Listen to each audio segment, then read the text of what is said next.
लुटायचं असेल तर ते थोडंसं जेवढं आम्हाला पोटाला लागतं तेवढंच लुटतं. त्याचं सगळं घर बीर धुवून किंवा कोणाला मारत बिरत आम्ही नाहीये, खानदानी चोर आहोत, असं काही असतच नाही. थोडंसं घेतो, ठीक आहे, काय हरकत नाही. एक कर आजपासून खोटं बोलायचं नाही. गिरा वचन नाही बोलत नाही. एकही शब्द आजपासून खोटा बोलणार नाही. माझ्या जीवावर आलं तरी बोलणार नाही, काय हरकत नाही. झालं, मोठी गंमत घडली बघा, फार मजेशीर गोष्ट आहे. आणि झालं बाबा. आणि त्या दिवशीच हा गावातून फिरताना राजा भेटला. समोरून राजा आला, राजा वेश पालटून आला. त्यांनी आपलं ते अंगरून बिंगरून घेतलेलं चोर शोधण्याकरता. मग समोरून आला, गावात कोणीच नाही, हेच दोघं. काय रे भाऊ, तू कोण? म्हणला मी चोर आहे. खरं बोलायचं. कोण रे तो? म्हणले मी चोर आहे. असं का? वा. राजा म्हणला, वा, एवढी इमानदार माणसं आपल्या गावात आहे. आपण कोण? म्हणला मी चोर. त्या टाळी म्हणला, अरे म्हणला चोर नसतो तर त्या प्रवचनाला जाऊन बसतो नसतो का? काय आता म्हणले, काय चोरी करण्याकरता कष्टच नाही, कुठच्याही घरात शिरायचं पाहिजे तर काढून घ्यायचं. तो राजा म्हणला, आता याची परीक्षा घ्यायला पाहिजे. ते म्हणे, हे बघ, याचा फालतूक बिलतूक चोरी करण्यापेक्षा आपण राजवाड्यात टाका घालू. कशाला मग हे फालतू चोऱ्या करायच्या? एकदा केले की पुन्हा गावाला त्रास नको. राजाकडे खूप पडले, त्याचं घेतलं म्हणजे झालं. ते पण म्हणले, अरे पण राजवाड्यात जायचं इतकं सोपं आहे का? ते म्हणले, तुला काय काळजी, राजवाड्याचे सगळे चोर दरवाजे मला माहितीये. हे कोण सांगतो? राजा. तुला काय येतं? म्हणले, कोणची तिजोरी मी उडवू शकतो. हा, आता मध्ये कसं आहे, नुसतं असं केलं की चोर ठीक आहे. म्हणले, ते राजाच्या तिजोरीपर्यंत सोडायचं काम माझं, पुढचं चोरायचं काम तू. झालं, त्या राजाने चोर वाटेने त्याला नेलं, बरोबर जामदार खाण्यापर्यंत गेलं. आणि झालं, दरवाजा उघडला, त्याने ती तिजोरी उघडली आणि तिजोरीमध्ये एवढे मोठे मोठे 3 हिरे होते. पण ठरताना असा कॉन्ट्रॅक्ट झालं होतं, निम्म निम्म. काय ठरलं होतं? जे होईल ते निम्म. त्याने विचार केला की हे हिरे तर एवढे मोठे आहेत, कोट्यावधी रुपयाची किमती, काय करणार आपण तरी? बरं 3 आहेत, 3 काही वाटता येत नाहीत, केवळ राहू द्या म्हणले एका राजाला. अगदी त्याची तिजोरी रिकामी करायला नको, 2 घेऊन जावं. आला बाहेर, बाहेर आला, म्हणला, म्हणाल का? म्हणले, हे 2 हिरे आहेत. आता राजाला माहिती होते 3 आहेत. ते म्हणले, हे मला दिसतोय बरं. ते म्हणले, अरे एवढं कसं असतील काही? ते हो म्हणाला, तेच सांगतोय मी, 3 होते, पण आपलं ठरलं ना वाटणी करायचं, मग हिरा काही कापता येतो का? म्हणून एक तुम्हाला, एक मला, एक राहू द्या ना राजाला. काही अडचण आहे आपल्याला. झालं, गेला. मग राजाने काय केलं, त्याचं राहतो कुठे, काय कुठे करतो, हे सगळं खाना विचारून घेतल्या. झालं, राजा गेला महालामध्ये झोपायला. हा आपल्या घरी गेला, झोपला, जन्माचं काम झालं. म्हणला, बोंबा बोंब जिकडे तिकडे, चोरी चोरी चोरी चोरी, जामदार काढा फोडला. मग पहिली इन्फॉर्मेशन प्रधानाला. मग प्रधान साहेब गेले. गेल्याबरोबर कुणी आतमध्ये जायचं नाही, प्रधानाशिवाय पहिल्यांदा. मग प्रधानाने ती चुरती बघितली, काय गाढव आहे म्हणजे चोरले कसं. एक कशाला ठेवलं? त्यांनी उचललं आपल्या फेट्यात ठेवलं.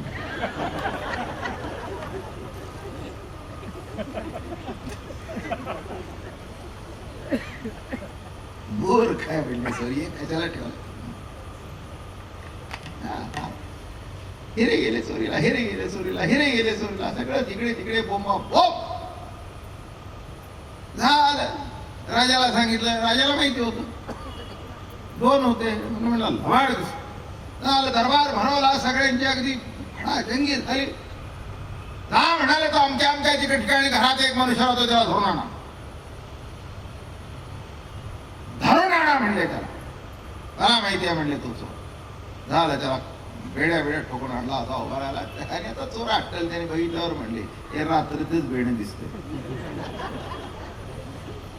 ही काही साधं सुद्धा नाही म्हणले, फसलो आपण. हे काही साधं सुद्धा नाही, पक्क दिसतंय. हे म्हणले राजा होता. म्हणले आता काय करावं बघू म्हणले. हे काही आम्ही काही असे साधे नाही म्हणले, कळलं का? सरकार, तुम्ही तुमचे सरकार आहे, हम भी सरकार आहे.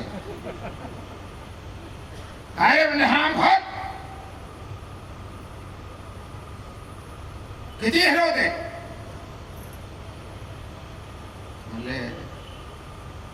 पण आयुष्यात त्याला इतकं दुःख झालं, संताचं ऐकून कल्याण होतं म्हणतात.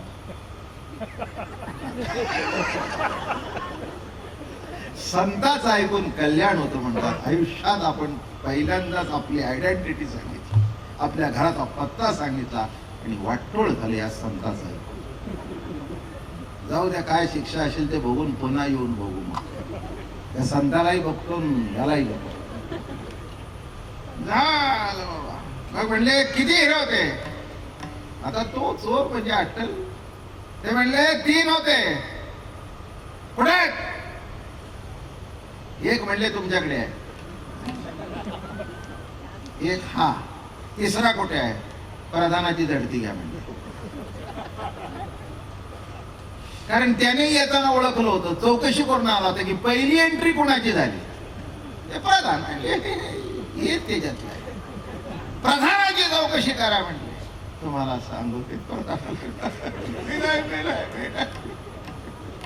मी नाही म्हणत म्हणत ते वागोट केल्यावर हिरा बाहेर पडला. राजाला अतिशय वाईट वाटलं. त्याच्या बेडा सोडा म्हणाले आणि या हरामखोराला बेड्या घाला.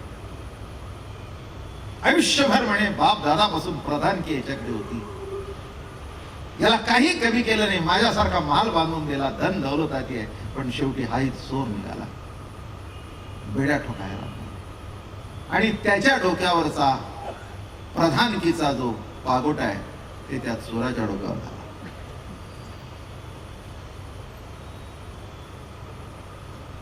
चोराचे डोळे भरून आले, डोळ्याला धार लागली.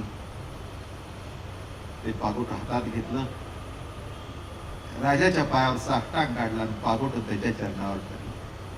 का रे म्हणले बाबा, मी तुला प्रधान करतो, तू का घेत नाहीस? म्हणले सरकार, संताची एक गोष्ट ऐकली तर प्रधान झालो, त्यांचं सर्व ऐकलं तर कोण होईल? कळला का गोष्टीचा मतीचा अर्थ? एकच गोष्ट त्यांची ऐकली, खरं बोलायची, तर आज मी प्रधान झालो. मग सर्व जर म्हणून तुमची प्रधानकी तुमच्याकडे ठेवा. आजपासून मी त्या संताच्या सेवेमध्ये राहील. संत चरण रज लागता सहज, वासनेचे बीज जळून जाय.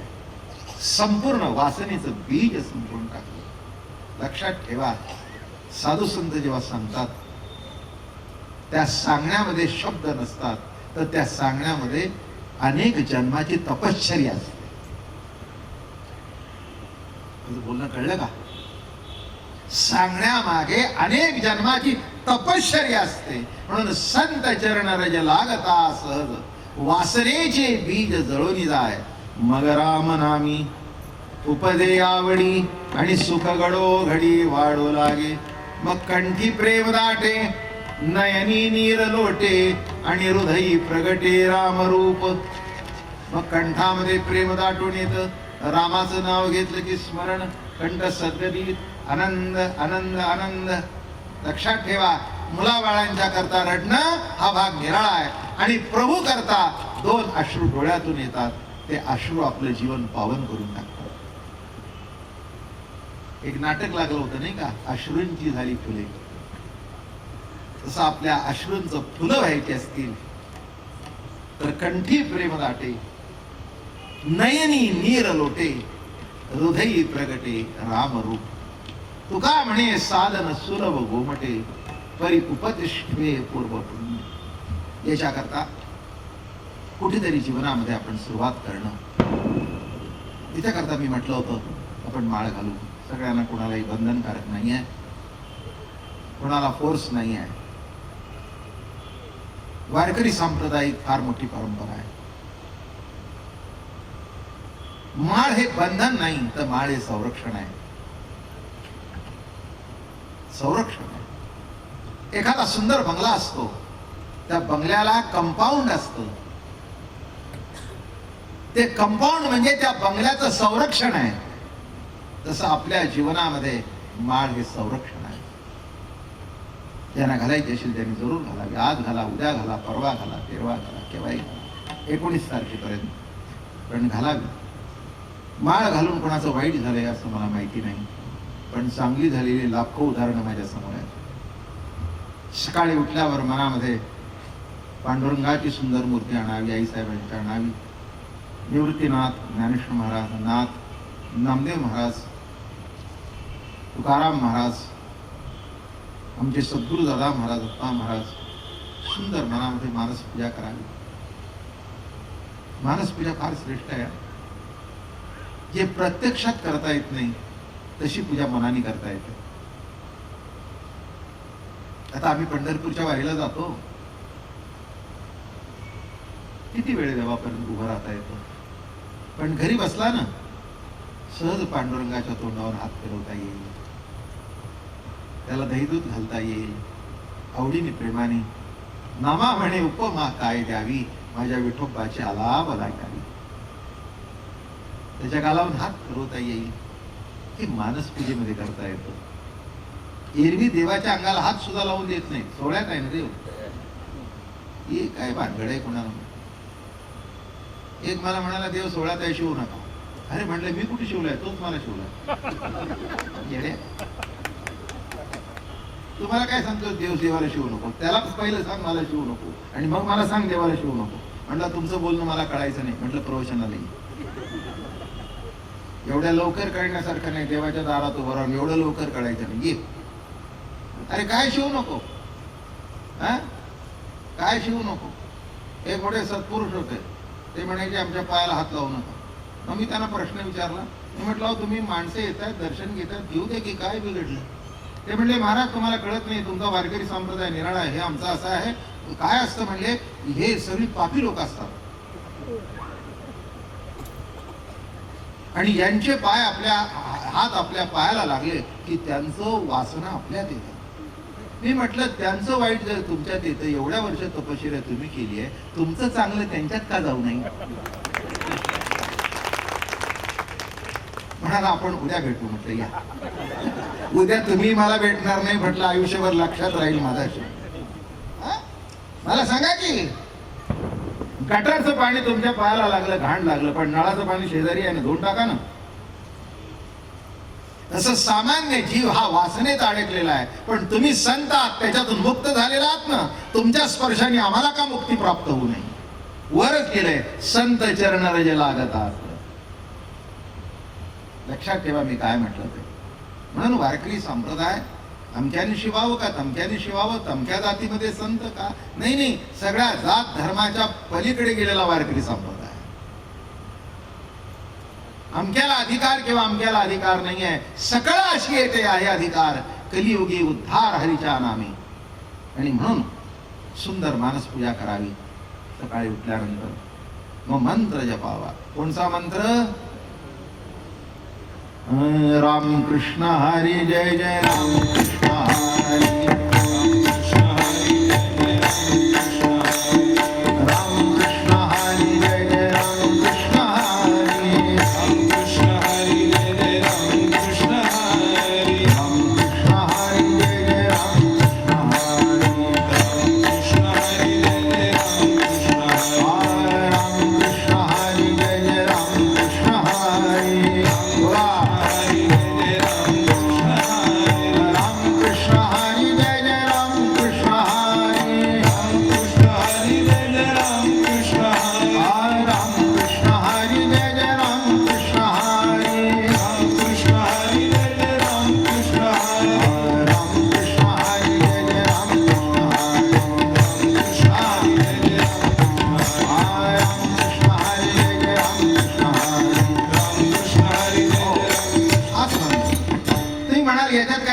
सांगितलं हे तर आम्हाला माहितीच होतं, आणि हे तुम्ही म्हणणार हेही मला माहिती होतं. काय म्हटलं मी, हे तुम्ही म्हणणार हे मलाही माहिती आहे. एवढ्या वर्षी गेले काय मला माहिती नाही का. ते म्हणाल काय सांगितलं रामकृष्ण आहे, इथं कळलं नाही. अहो काय कळलं तुम्हाला. आयुष्यामध्ये साधे साधे शब्द वापरतो, त्याचा सुद्धा मतीत अर्थ कळत नाही. नाही का? हा, डोकं दुखल्यावर काय घेता तुम्ही? क्रुसिन घेता ना? हा, काय असतो क्रुसिन मध्ये?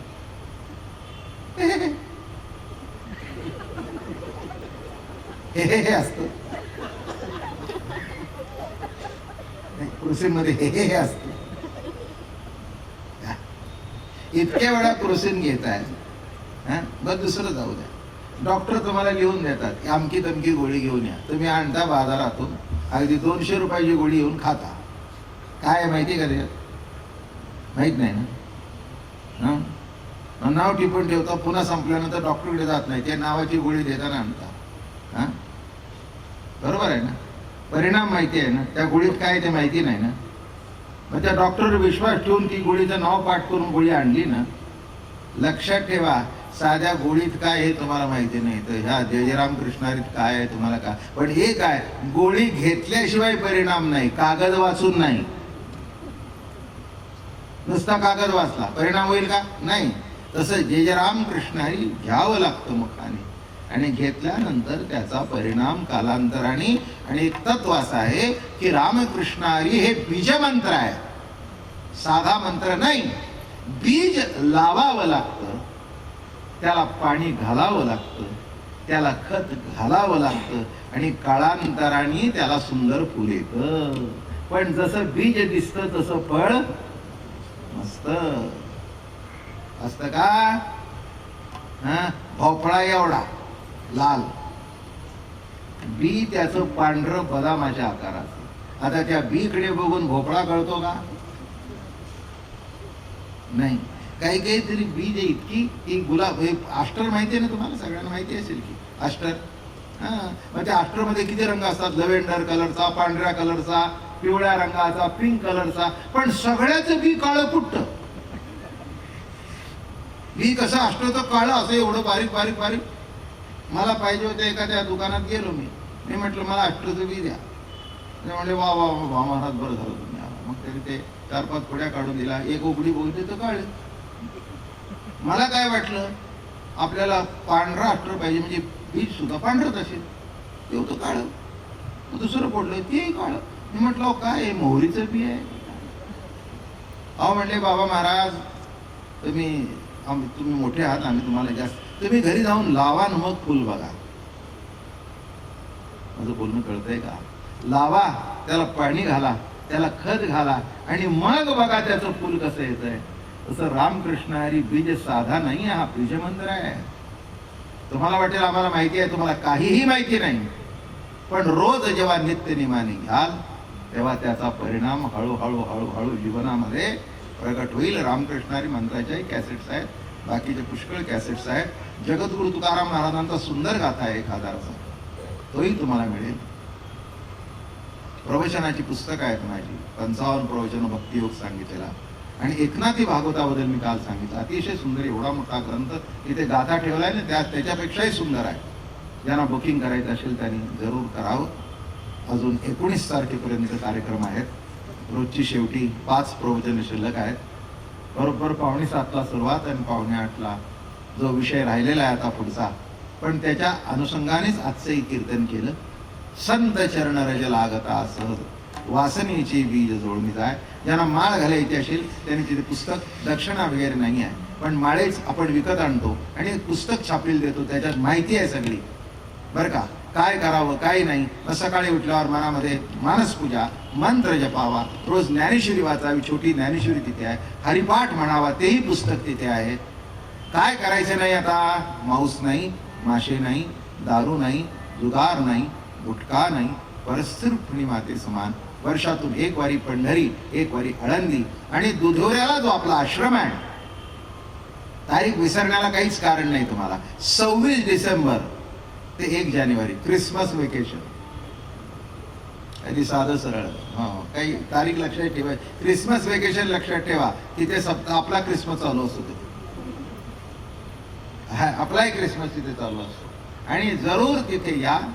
इतका 64 खोल्या बांधलेल्या आहेत माणसाने राहण्याकरता, बरं का? आताही जाल तर जरूर जा. आता सुद्धा सुट्टीला 1000-2000 माणूस तिथे जातं.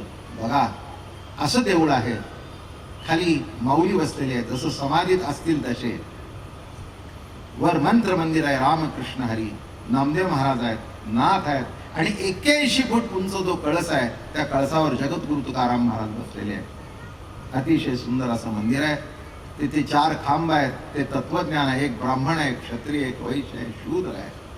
हे 4 खांब आहेत, हे सगळं तत्वज्ञान आणि मंत्र अशा पद्धतीतलं हे जगातलं पहिलं मंदिर आहे. म्हणून जरूर या. उद्यापासूनही कार्यक्रम आहेत 19 तारखेपर्यंत. ज्ञानेश्वर माऊली